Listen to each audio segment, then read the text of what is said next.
Students, क्या हाल चाल। उम्मीद है सब लोग खैरियत से होंगे।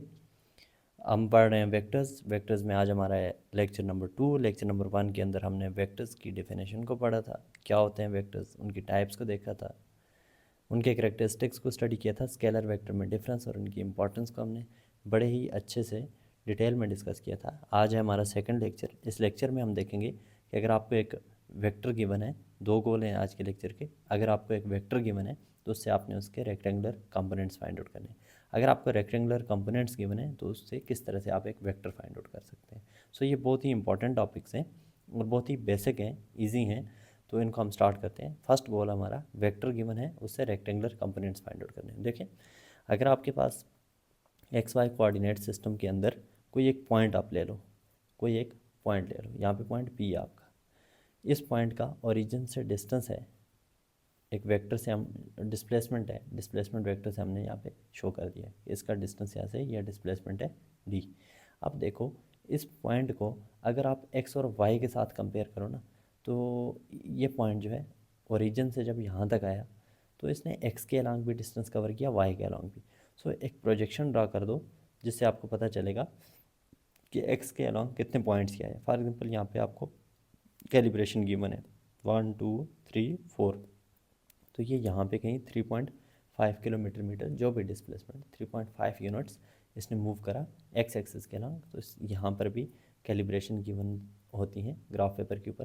तो यहाँ पे 1 2 3 4, तो यहाँ से एक प्रोजेक्शन ड्रा करो, 4 के ऊपर आ गया। तो सो वाई के अलॉन्ग इसने 4 यूनिट्स डिस्प्लेसमेंट कवर किया। सो एक वेक्टर जो होता है ना, जो एक्स एक्सिस के साथ कोई एंगल थीटा बना रहा होता है, कोई एंगल थीटा बना रहा होता है। सो उसके एक्स एक्सिस के अलॉन्ग भी उसने डिस्टेंस कवर किया होता है, वाई एक्सिस के अलॉन्ग भी किया होता है। दूसरी तरफ अगर आपके पास कोई वेक्टर है ना, कोई वेक्टर है, वो सिर्फ एक्स एक्सिस के अलॉन्ग है, ठीक है, एक्स के अलॉन्ग ये वेक्टर है आपका, वेक्टर ए है, एक्स के अलॉन्ग है, तो वाई के अलॉन्ग इसका कोई कंपोनेंट नहीं होगा, क्योंकि इसके हेड से एक प्रोजेक्शन ड्रा करो तो वो जीरो पे आके यहाँ पे गिरेगी, क्योंकि ये ऊपर को तो उठा ही नहीं है, सीधा आगे एक्स एक्सिस के अलॉन्ग है। इसी तरह से एक वेक्टर है, उसको आप वाई एक्सिस के ऊपर ड्रा कर दो, वाई एक्सिस के अलॉन्ग है। सो उसका एक्स के अलॉन्ग कोई कंपोनेंट नहीं होगा, एक्स वाले वेक्टर का वाई के अलॉन्ग नहीं होगा। लेकिन बीचों बीच कोई वेक्टर अगर जाएगा तो वो एक्स और वाई दोनों में डिस्टेंस डिस्प्लेसमेंट कवर करेगा, ठीक है। तो सो उसका एक्स कंपोनेंट भी होगा, वाई कंपोनेंट भी। तो ये आज की यही कैलकुलेशन है हमारी। वेक्टर गिवन है तो उसका यहाँ पे ये जो 3.5 है, ये ग्राफ पेपर से आ गया ना, इसके लिए हमने फार्मूला बनाना है आज। इसी तरह से ये ग्राफ से हमें आया तो वाई कैसे फाइंड आउट करेंगे, इसका भी हमने फार्मूला बनाना है। इसी तरह से अगर आपके पास कोई एक ऑब्जेक्ट है ओ से लेकर ए तक उसने ट्रेवल किया, ऑब्जेक्ट ने ओ से ए तक ट्रेवल किया 10 मीटर, फिर ए से लेके बी तक उसने ट्रेवल किया 15 मीटर, ठीक हो गया। ओ से लेकर बी तक का आपने डिस्प्लेसमेंट फाइंड आउट करना है। देखो, उसने टोटल डिस्टेंस कवर किया ओ से लेकर ए तक 10 मीटर, ए से लेकर बी तक 15 मीटर। यहाँ पे उसने एंगल थीटा बना दिया है। अब रिजल्टेंट ने, तो आपने दो चीज़ें फाइंड आउट करनी है। एक ये कि जो ऑब्जेक्ट है ना, उस ऑब्जेक्ट का ओ से लेकर बी तक जो शॉर्टेस्ट डिस्टेंस है, जिसको आप डिस्प्लेसमेंट बोलते हो, वो आपने फाइंड आउट करना, उसका मैग्नीट्यूड, ठीक है। और साथ में जो शॉर्टेस्ट डिस्टेंस है, जो डिस्प्लेसमेंट है सॉरी, उसका एक्स के साथ कितना एंगल आन रहा है थीटा, ये फाइंड आउट करना है। सो वेक्टर गिवन, उसके कंपोनेंट्स आराम से फाइंड आउट कर सकते हैं हम ग्राफ पेपर से। इसी के लिए हमने आज फार्मूलाज बनाने हैं। और अगर आपको कंपोनेंट गिवन है, देखो हॉरिजेंटल में इसने इतने ट्रेवल किया, वर्टिकल में इतना ट्रेवल किया, राइट, तो उसका रिजल्टेंट आप फाइंड आउट करोगे। तो दूसरा हमारा गोल यही होगा। सो इसको थोड़ा सा और एलेबरेट करते हैं। अगर कोई ऑब्जेक्ट है, वो यहाँ से ओ से लेकर ए तक 10 मीटर कवर कर रहा है, सो और यहाँ से वो किसी और डायरेक्शन में नहीं जा रहा, ऊपर नहीं जा रहा, सो इसका रिजल्टेंट भी यही होगा। ओ ए में अगर इसका D1 है, फर्स्ट डिस्प्लेसमेंट 10 मीटर, तो डी रिजल्टेंट भी इसका 10 मीटर होगा, क्योंकि DY इसका ज़ीरो हो जाएगा। सो डी जो होगा वो DX और DY के सम के इक्वल होगा ना, DY ज़ीरो तो D is equal to DX के इक्वल हो जाएगा। सो इस तरह के कॉन्सेप्ट्स कि जब कोई वेक्टर जो है ना एक्स और वाई एक्सिस के बीचों बीच कहीं ट्रेवल करता है, यहाँ पे ट्रेवल कर सकता है, यहाँ पे ट्रेवल कर सकता है, इन केसेस में उसके कंपोनेंट्स होते हैं एक्स और वाई के ऊपर। ये बहुत ही सिंपल टॉपिक है, ज़्यादा कम्प्लेक्स नहीं है। सो इस टॉपिक को हम दोनों गोल्स को अलग अलग अंडरस्टैंड करते हैं, अलग अलग एग्जांपल्स इनकी लेते हैं, जिससे हमें बातें पूरी तरह से क्लियर हो जाएंगी। सो जो फर्स्ट गोल हमारा कि आपको एक वेक्टर गिवन है, उस वेक्टर से आपने कंपोनेंट फाइंड आउट करने। सो लेट्स से आपके पास ये एक्स वाई कोऑर्डिनेट सिस्टम यहाँ पे ड्रॉ कर लेते हैं। ये आपके पास है एक्स वाई कोऑर्डिनेट सिस्टम। यहाँ पे एक वेक्टर है, वेक्टर को हम नाम दे देते हैं ए, वेक्टर ए। यहाँ पे X axis Y axis vector A O से लेकर ए तक है, ठीक है, ओ से लेकर ए तक वेक्टर ए है। अब यहाँ से जो पॉइंट ए है, यहाँ पे ये वेक्टर ख़त्म हो रहा है, इस पॉइंट के कोऑर्डिनेट एक्स और वाई के ऊपर होंगे कहीं। तो यहाँ से दो प्रोजेक्शंस ड्रा करनी है आपने, एक एक्स के ऊपर एक वाई के ऊपर। जहाँ पे ये एक्स को कॉन्साइड करेगा ना, तो यहाँ पे ए वेक्टर का एक्स कंपोनेंट होगा, ठीक है, with reference to x axis कितना इसने ट्रेवल करा है, तो ये ए एक्स कंपोनेंट हो जाएगा इसका। ये हो जाएगा आपके पास ए वाई कंपोनेंट। ए वाई को थोड़ा सा इधर शिफ्ट कर दें तो ये हो जाएगा ए वाई यहाँ पे आ जाएगा। इस पॉइंट को बोल दो बी, तो ये आपके पास ओ ए बी एक ट्राइंगल बन गया। सो यहाँ पे एंगल जो होगा वो होगा थीटा, ये भी आपको गिवन होगा। सो यहाँ पे देखो एक वेक्टर था ए, इसका आपने एक्स कंपोनेंट फाइंड आउट करने के लिए प्रोजेक्शन ड्रॉ की नीचे, जहाँ पे प्रोजेक्शन ने एक्स एक्सिस को कट किया वो उसका ए एक्स कंपोनेंट, जहाँ पे इसने परपेंडिकुलर का कट किया तो ये इसका ए वाई कंपोनेंट को यहाँ पैरेलल शिफ्ट कर दो, तो ये आपके पास आ गया ए वाई कंपोनेंट इसका। सो ए एक्स ए वाई कंपोनेंट ये हमारे सामने आ गए। अब हमने इनके लिए फार्मूलाज निकालने, तो क्या चीज़ें फाइंड आउट करनी है। गिवन क्या है आपको, वेक्टर गिवन है, उसका मैग्नीट्यूड थीटा का मैग्नीट्यूड गिवन है, आपने ए एक्स फाइंड आउट करना है, ए वाई फाइंड आउट करना है, राइट, ए वाई आपने फाइंड आउट करना है। सो यहाँ पे आपने कंसीडर करना है triangle O A B, O A B आपके पास बन रहा है ट्राइंगल। इस ट्राइंगल में ओ से लेकर ए तक, ओ से लेकर ए तक हाइपोटेन्यूज है, और हाइपोटेन्यूज इक्वल है ए वेक्टर के, ए वेक्टर के मैग्नीट्यूड के। ओ से लेकर बी तक, ओ से लेकर बी तक बेस है, और बेस इक्वल है ए एक्स कंपोनेंट के। ओ से लेकर नॉट ओ से लेकर बी से लेकर ए तक, बी से लेकर ए तक ए वाई कंपोनेंट है। ये बेसिकली परपेंडिकुलर है ना, परपेंडिकुलर। सो ये ए वाई कंपोनेंट आ गया आपके पास। थीटा आपको गिवन है, एंगल आपको गिवन है, एंगल क्या है गिवन है आपको। ओके, ये आपके पास इंफॉर्मेशन है। यहाँ पे इनको यूज़ करके आपने ए एक्स ए वाई के मैग्नीट्यूड के लिए फार्मूलाज ड्रा करने। देखें आपको ए गिवन है, थीटा गिवन है, ए एक्स आपने फाइंड आउट करना है, ए वाई आपने फाइंड आउट करना है। सो ट्रिग्नोमेट्रिक रेशियोज आपने पढ़ी थी, sine cos tan, sine theta cos theta, यहाँ पे साइन थीटा और कॉस थीटा यूज़ होंगे, टेन भी यूज़ होगा आगे जाके, तो तीनों को हम अंडरस्टैंड करते हैं। तो साइन इक्वल होता है परपेंडिकुलर बाय हाइपोटेन्यूज के, कॉस इक्वल होता है बेस बाय हाइपोटेन्यूज के, और टेन इक्वल होता है परपेंडिकुलर बाय बेस के। ये फिर साइन बाय कॉस भी टेन के इक्वल होता है। सो ये ट्रिग्नोमेट्रिक रेशियोज आपने याद रखनी है, ये हम यहाँ पे यूज़ करेंगे ए एक्स और ए वाई कंपोनेंट्स को फाइंड आउट करने के लिए। सो यहाँ पे देखें, अगर आप ए एक्स फाइंड आउट करना चाह रहे हो, सो ए एक्स थीटा और हाइपोटेन्यूज, यानी बेस थीटा और हाइपोटेन्यूज, इन तीनों को कौन सी ट्रिग्नोमेट्रिक रेशो कवर कर रही है, तो काज ऑफ थीटा यहाँ पे हम यूज़ करेंगे। Cos of theta is equal to base divided by hypotenuse. देखो एंगल, ये एंगल गिवन आपको, हाइपोटेन्यूज ये गिवन होगा आपको, वेक्टर गिवन होगा ना तभी कंपोनेंट फाइंड आउट करोगे। बेस आपने फाइंड आउट करनी है, दो चीज़ें गिवन है, तीसरी फाइंड आउट करनी है। सो यहाँ से यहाँ पे हम वैल्यूज़ पुट करें, बेस की जगह हम पुट करेंगे ए एक्स। देखो ए एक्स बेस है, तो बेस की जगह A x divided by hypotenuse की जगह ए वेक्टर। सो ए को इधर मल्टीप्लाई कर दो, तो ए एक्स इक्वल हो जाएगा ए कॉज ऑफ थीटा के। तो ये आपके पास आ गया magnitude of A x component. दूसरा आपके पास है, आप साइन थीटा यूज़ करोगे, क्योंकि आपको perpendicular A Y find out करना है, हाइपोटेन्यूज गिवन है, थीटा गिवन है, तो sine theta is equal to perpendicular divided by hypotenuse. तो यहाँ से वैल्यूज पुट करो, तो A Y divided by A Y divided by ए।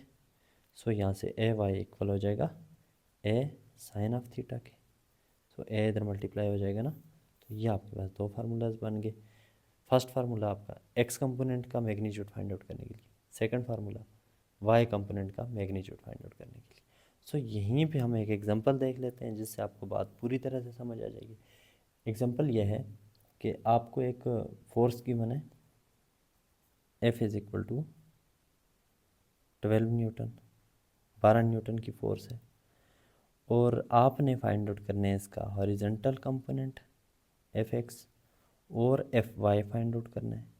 तो ये फोर्स का हो जाएगा Fx और ये होगा Fy कंपोनेंट, और x एक्सिस के साथ ये फोर्स जो एंगल बना रही है वो है 45 डिग्री। ठीक हो गया। एक फोर्स है किसी पार्टिकल के ऊपर यहाँ पे लग रही है जो कि है 12 न्यूटन की। ये फोर्स का आपके पास वेक्टर आ गया। इसका Fx कंपोनेंट फाइंड आउट करना है, Fy कंपोनेंट फाइंड आउट करना है, थीटा एंगल गिवन है आपके पास। सो आपके पास फोर्स है 12 न्यूटन, थीटा आपके पास है 45 डिग्री, Fx आपने फाइंड आउट करना है, Fy आपने फाइंड आउट करना है। सो यहाँ से Fx Ax is equal to A cos of theta, Fx is equal to F cos of theta. ठीक है, यही फार्मूला यूज़ करेंगे ना, इज इक्वल टू F कितना है 12 cos of 45 degree is equal to ये हो जाएगा आपके पास 12 and 2 cos of 45 one by square root two के इक्वल होता है, तो ये हो जाएगा 12 divided by square root of 2, Fx is equal to this newton. इसी तरह से Fy कंपोनेंट इक्वल हो जाएगा F साइन ऑफ थीटा के। सो यहाँ पे F कितना है 12 sine of 45 degree is equal to 12 and 2 sine 45 होता है 1 बाई स्क्वायर रूट ऑफ 2 के, ये इक्वल हो जाएगा 12 divided by square root of 2 newton. So Fx Fy दोनों कंपोनेंट्स आपने फाइंड आउट कर लिए। मैं रिपीट कर देता हूँ, आपको एक वेक्टर गिवन था, उसका Ax कंपोनेंट Ay कंपोनेंट आपने फाइंड आउट करना था। सो आपने इसको बड़े ही अच्छे से एक ट्रायंगल बना दिया, ओ बी ए ट्रायंगल। जो ए वाई कंपोनेंट था इसको यहाँ पे ले आए, पैरेलल आप वेक्टर को शिफ्ट कर सकते हैं। ए वाई कंपोनेंट एक वेक्टर है, इसको आप पैरेलल शिफ्ट करके यहाँ पे ला सकते हैं। सो ओ बी ए ट्रायंगल बन गया। इसमें ओ बी बेस है, बी ए परपेंडिकुलर है, ओ ए हाइपोटेन्यूज है।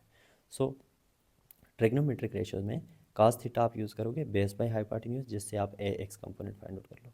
साइन थीटा यूज़ करोगे परपेंडिकुलर बाय हाइपोटेन्यूज, परपेंडिकुलर की जगह ए वाई कंपोनेंट, हाइपोटेन्यूज की जगह ए वेक्टर का मैग्नीट्यूड, तो A Y is equal to A sine of theta. Example क्या थी आपके पास, एक फोर्स है 12 न्यूटन, एंगल बना रही है 45 डिग्री का, इसका एक्स कंपोनेंट फाइंड आउट करो, वाई कंपोनेंट फाइंड आउट करो। सो आपने एक्स कंपोनेंट फाइंड आउट करने के लिए ये फार्मूला यूज़ किया, A X F X A cos of theta F cos of theta. तो सो ये आपके पास आ गया 12 by square root of 2 newton. इसी तरह से आपने F Y component find out किया। गोल वन हमारा हो गया कंप्लीट, वेक्टर गिवन था उससे रेक्टेंगुलर कंपोनेंट्स फाइंड आउट कर लिए। सेकंड गोल है हमारे पास कि अगर आपको रेक्टेंगुलर कंपोनेंट्स गिवन है उससे आपने क्या चीज़ फाइंड आउट करनी है, रेक्टेंगुलर कंपोनेंट्स गिवन है उससे आपने फाइंड आउट करना है वेक्टर। लेट्स है आपके पास एक वेक्टर के दो कंपोनेंट्स हैं, ये आपके पास है एक्स कंपोनेंट, इसको हम बोलते हैं एक्स कंपोनेंट, यहाँ से यहाँ तक है वाई कंपोनेंट। सो ये पॉइंट ओ से लेकर बी तक आपके पास है एक्स कंपोनेंट किसी वेक्टर का। लेट्स से वेक्टर ए था तो उसका एक्स कंपोनेंट ए एक्स, तो यहाँ पे ए वाई कंपोनेंट हो गया। दोनों कंपोनेंट्स को आपने हेड टू टेल रूल से जोड़ दिया। तो फर्स्ट वेक्टर की टेल को लास्ट वाले के हेड से जोड़ोगे तो इन दोनों का रिजल्टेंट वेक्टर आ जाएगा जो कि होगा ए। तो आपने दो चीज़ें फाइंड आउट करनी है, यहाँ पे ए वेक्टर का मैग्नीट्यूड फाइंड आउट करना है और जो एंगल थीटा ये बनाएगा ये फाइंड आउट करना है। साथ ही आप ये अंडरस्टैंड करो कि ये जो हॉरिजॉन्टल कंपोनेंट है ना, इसके साथ आई यूनिट वेक्टर आ जाएगा, जो वर्टिकल कंपोनेंट है ये इसके साथ जे यूनिट वेक्टर आ जाएगा। तो ये वेक्टर है, इसका आपने मैग्नीट्यूड फाइंड आउट करना है। सो स्टार्ट करते हैं। ये भी एक ट्राइंगल बन रहा है आपके पास, ट्राइंगल बन रहा है, ट्राइंगल ओ बी ए, ये ओ ए बी ट्राइंगल बन रहा है आपके पास। इस ट्राइंगल में ओ बी किसकी इक्वल है, बेस के, जो कि इक्वल है ए एक्स के। अब यहाँ पे आई यूनिट वेक्टर नहीं लिखेंगे क्योंकि कैलकुलेशन में हम मैग्नीट्यूड यूज़ करते हैं। सो रिजल्टेंट का भी हमने मैग्नीट्यूड फाइंड आउट करना है। दूसरा आपके पास है ए वाई कंपोनेंट, सो बी, और ये इस पॉइंट को आप ए बोल देना। सो बी से लेकर ए तक आपका परपेंडिकुलर है जो कि है ए वाई वेक्टर कंपोनेंट के, और ओ से लेकर ए तक, ओ से लेकर ए तक हाइपोटेन्यूज है, जो कि इक्वल है वेक्टर के, जो हमने फाइंड आउट करना है, और एंगल ये बना रहे हैं थीटा, जो हमने फाइंड आउट करना है। सो दो चीज़ें हमने फाइंड आउट करनी है, वेक्टर का मैग्नीट्यूड फाइंड आउट करना है और उसकी डायरेक्शन। डायरेक्शन का मतलब होता है कि वो एक्स एक्सिस के साथ कितना एंगल बना रहा है। सो यहाँ पे एक्स एक्सिस है ना आपका, और यहाँ पे आपका वाई एक्सिस है, या इस तरफ आपका वाई एक्सिस है, अपवर्ड वाई एक्सिस है। तो एक्स के साथ कितना एंगल रिजल्टेंट बनाएगा वो फाइंड आउट करना है, और वेक्टर का मैग्नीट्यूड फाइंड आउट करना है। सो अगेन रिपीट करता हूँ, दो कंपोनेंट गिवन थे, ए एक्स ए वाई। आपने रिजल्टेंट ड्रा कर दिया हेड टू टेल रूल से। सो यहाँ पे ट्राइंगल बन गया ओ बी ए। इसमें ओ बी बेस है जो कि ए एक्स कंपोनेंट की इक्वल है, और बी से लेकर ए तक परपेंडिकुलर है जो कि ए वाई कंपोनेंट की इक्वल है। ओ से लेकर ए तक वेक्टर खुद और उसका मैग्नीट्यूड है, जो रिजल्टेंट वेक्टर है ना उसका मैग्नीट्यूड ओ से लेकर ए तक हाइपोटेन्यूज है, और ये मैग्नीट्यूड है किसका, रिजल्टेंट वेक्टर का, जो कि फाइंड आउट करना है, थीटा एंगल फाइंड आउट करना है। सो यहाँ पे अब फॉर ए जो वेक्टर ए है इसका मैग्नीट्यूड फाइंड आउट करने के लिए आप कंसिडर करो, आपके पास बेस परपेंडिकुलर गिवन है, हाइपोटेन्यूज फाइंड आउट करना है। पाइथागोरियन थ्योरम को यूज़ करो तो हाइपोटेन्यूज जो होता है ना उसका square is equal to base का स्क्वायर प्लस परपेंडिकुलर का स्क्वायर। यहाँ पे हाइपोटेन्यूज है A square is equal to base की जगह ए एक्स का स्क्वायर प्लस ए वाई का स्क्वायर। देखो ना, बेस ए एक्स है, perpendicular A Y is equal to, ये हो जाएगा आपके पास A is equal to square root of A x square plus A Y square. ये आपके पास आ गया मैग्नीट्यूड ऑफ ए। दोनों तरफ आपने स्क्वायर रूट ले लिया, जिससे इसका स्क्वायर कैंसिल, ये रूट के अंदर आ गए। अच्छा जी, दूसरी चीज़ आपने फाइंड आउट करनी है एंगल थीटा। सो यहाँ पे बेस गिवन है, परपेंडिकुलर गिवन है, कौन सी ट्रिग्नोमेट्रिक रेशियो यूज़ होगी, tan of theta. Tan of theta is equal to perpendicular divided by base. Tan of theta is equal to perpendicular by base, perpendicular by base, perpendicular given क्योंकि rectangular components given है, vector find out करना था और vector की direction. Perpendicular vectors given है ना, ए x की कोई वैल्यू दी होगी हमें 2 4 6 8, और ए वाई की भी 1 2 3 4 कोई भी वैल्यू दी होगी। सो ये दो गिवन होंगे तो हम डायरेक्शन रिजल्टेंट की आराम से फाइंड आउट कर सकते हैं।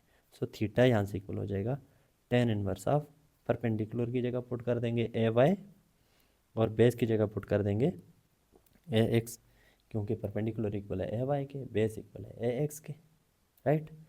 तो ये आपके पास सेकंड फार्मूला आ गया। देखो, आपको दो वेक्टर गिवन थे, उनसे आपने रिजल्टेंट फाइंड आउट करना था। यानी दो कंपोनेंट्स गिवन थे, रिजल्टेंट फाइंड आउट करना था। यही हमारा सेकंड गोल था कि रेक्टेंगुलर कंपोनेंट्स गिवन है, वेक्टर फाइंड आउट करना। रेक्टेंगुलर कंपोनेंट्स गिवन थे, आराम से हमने वेक्टर का मैग्नीट्यूड फाइंड आउट कर दिया, और साथ ही हमने इसकी डायरेक्शन भी फाइंड आउट कर ली।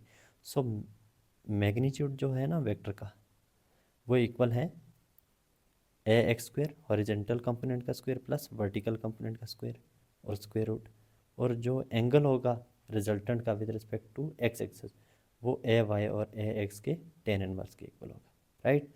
अब हम इस पे लेते हैं एक अच्छी सी एग्जांपल। लेट्स से यहाँ पे एक पार्टिकल है, इस पार्टिकल पे एक फोर्स लग रही है हॉरिजेंटल एक्सिस में, और दूसरी फोर्स यहाँ पे लग रही है वर्टिकल एक्सिस में।